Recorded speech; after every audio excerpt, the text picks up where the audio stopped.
Tuhan bersamamu.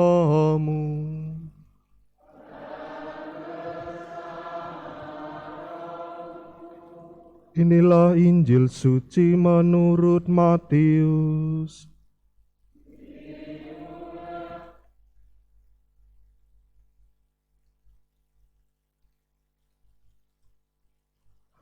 Sekali peristiwa, Yesus membawa Petrus, Yakobus, dan Yohanes saudaranya. Ia naik ke sebuah gunung yang tinggi bersama-sama dengan mereka. Di situ mereka sendirian saja. Lalu Yesus berubah rupa di depan mata mereka.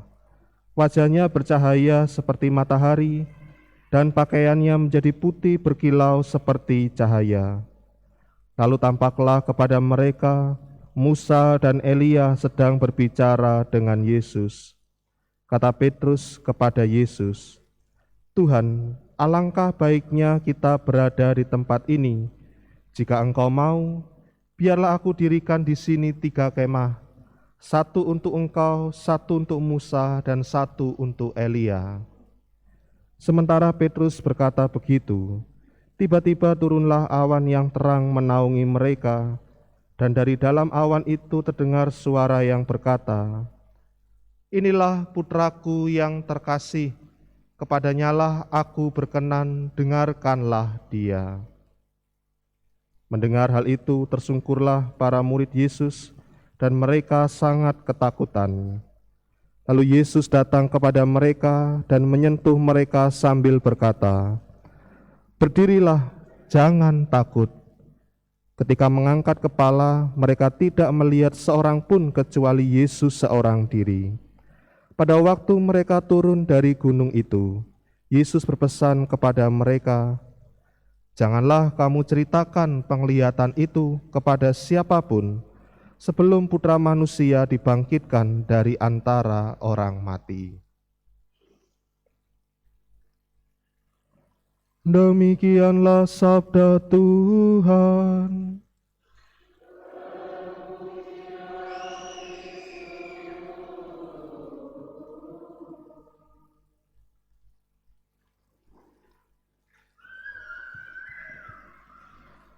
Saudari-saudara yang terkasih dalam Kristus, beberapa waktu yang lalu di media sosial, mungkin juga hingga saat ini, kita disuguhkan pada berita-berita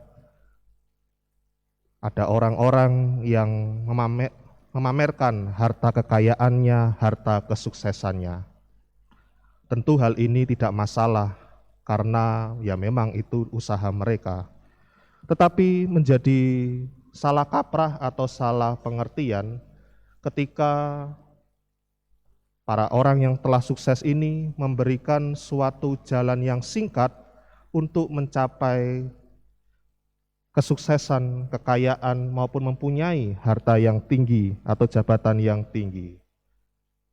Maka tentu orang yang melihat video-video atau hal-hal yang mereka tampakkan dari orang-orang sukses ini tentu tergiur untuk mencoba apa yang mereka sarankan.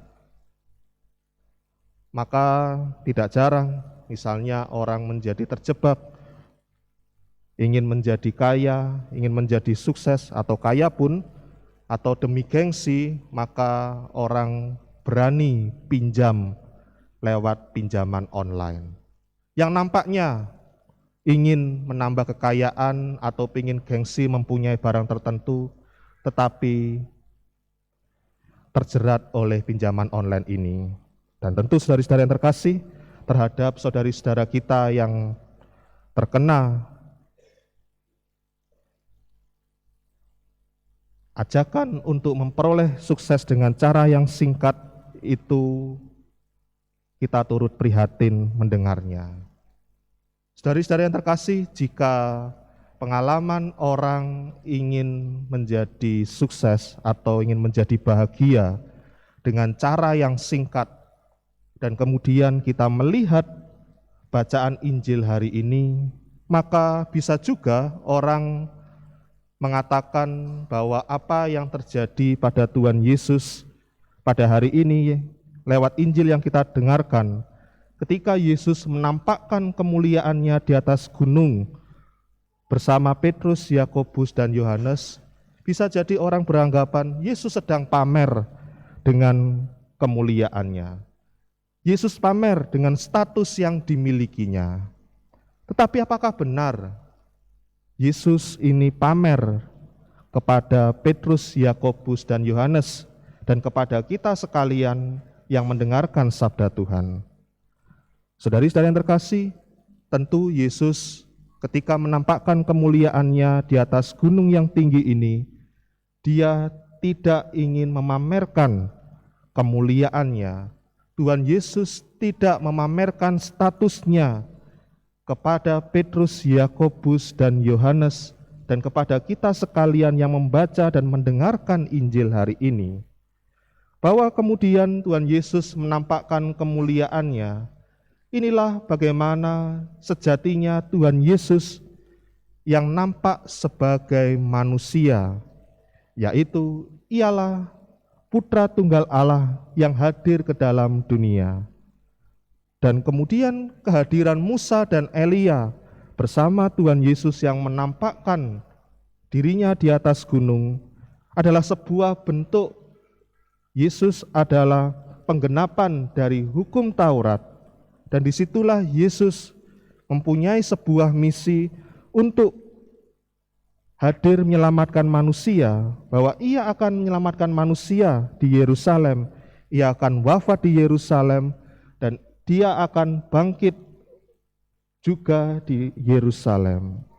Saudari-saudara yang terkasih, melihat kemuliaan Tuhan Yesus ini, kita bisa melihat juga bagaimana sikap tanggapan Petrus, Yakobus, dan Yohanes, para murid yang mengikuti Tuhan Yesus.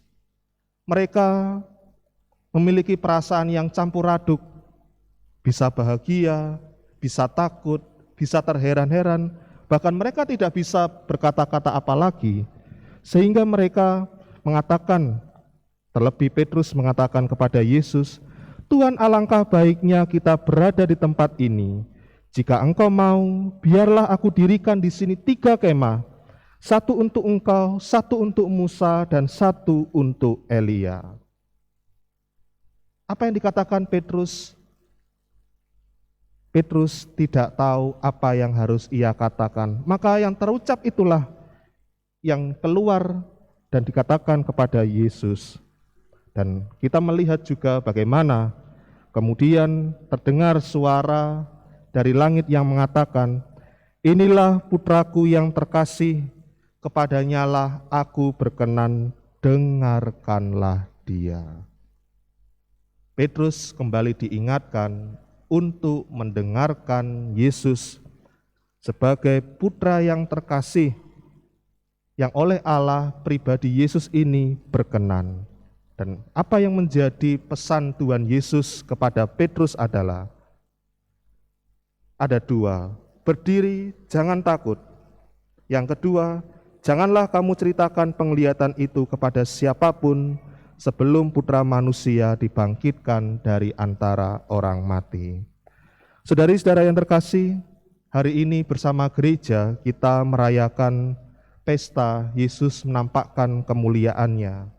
Dan tentu dengan pesta Yesus menampakkan kemuliaannya menjadi kabar sukacita bagi kita yang beriman kepada Kristus. Karena Yesus yang kita imani adalah sungguh-sungguh Allah yang menjadi manusia, yang dimana hari ini bersama Petrus, Yakobus, dan Yohanes kita melihat kemuliaan Tuhan Yesus di atas gunung. Saudari-saudari yang terkasih, penampakan kemuliaan Tuhan Yesus di atas gunung bukanlah menjadi sebuah tontonan, tetapi hanya dapat dilihat ketika mereka yang sungguh-sungguh beriman kepada Tuhan Yesus. Maka pengalaman Petrus, Yakobus, dan Yohanes kiranya menjadi pengalaman diri kita sebagai umat beriman. Kita dipanggil dan diajak untuk senantiasa memandang kemuliaan Tuhan yang hadir dalam pengalaman hidup kita. Dan pengalaman memandang Tuhan yang hadir di dalam hidup kita, tentu pengalaman bukan hanya sekedar melihat, tetapi apa yang dikatakan dari suara di atas langit kepada Petrus, "Inilah putraku yang terkasih, kepadanya lah aku berkenan, dengarkanlah dia." Melihat berarti juga mendengarkan. Mendengarkan sabda Yesus yang senantiasa bergema, memanggil di dalam diri kita. Maka saudara-saudara yang terkasih, tentu ini menjadi sebuah permenungan yang baik di dalam diri kita jika kita senantiasa sering mengikuti Ekaristi, membaca kitab suci. Apakah kita telah sungguh-sungguh mendengarkan sabda Tuhan? Apakah kita hanya mendengar saja atau hanya melihat, tetapi kita tidak mendengarkan, meresapkan dalam pengalaman hidup kita, dan kemudian melakukan, menghidupi apa yang menjadi sabda Tuhan di dalam hidup kita? Saudari-saudari yang terkasih, ada beberapa tokoh yang kemudian dapat kita jadikan contoh bagaimana manusia, umat beriman itu bisa mendengarkan sabda Tuhan, paling tidak lewat dua tokoh. Yang pertama yaitu Yohanes Pembaptis, di mana kalau dalam bacaan Injil harian Sabtu kemarin, kita mendengarkan Yohanes Pembaptis yang dipenggal oleh Herodes perihal permintaan putri Herodias yang menginginkan kepala Yohanes Pembaptis. Apa yang menarik dari Yohanes Pembaptis adalah ia adalah seorang yang mempunyai keutamaan. Ia hidup menurut sabda Allah, dan karena hidup menurut sabda Allah, maka dia tahu mana yang baik dan mana yang buruk. Terhadap yang baik dia lakukan, lalu ketika dia melihat sesuatu yang tidak baik pada orang lain, dia juga utarakan, khususnya kepada Herodes. Tetapi memang konsekuensinya, ia harus mengalami sebuah penyiksaan, dia dipenjara dan kemudian dia meninggal dipenggal kepalanya. Lalu yang kedua adalah Mother Teresa, di mana ia mendengarkan suara Tuhan dengan melayani orang-orang yang miskin.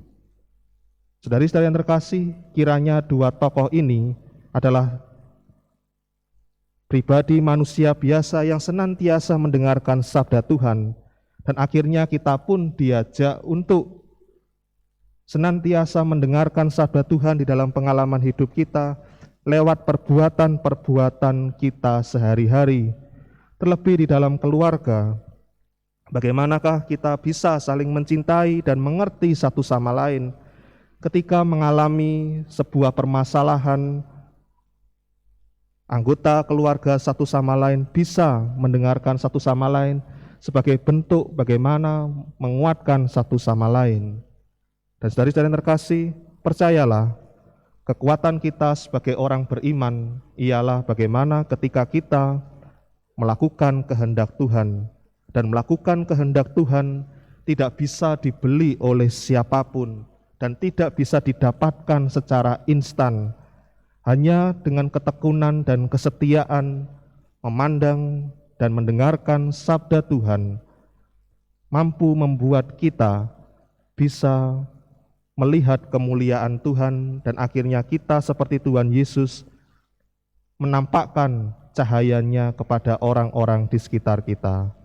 Semoga dengan hari ini kita merayakan pesta Yesus menampakkan kemuliaannya, membuat kita semakin bangga dan gembira sebagai murid-murid Tuhan Yesus, dan kita semakin semangat untuk memandang kemuliaannya dan menjadi cahaya Tuhan Yesus bagi orang-orang di sekitar kita.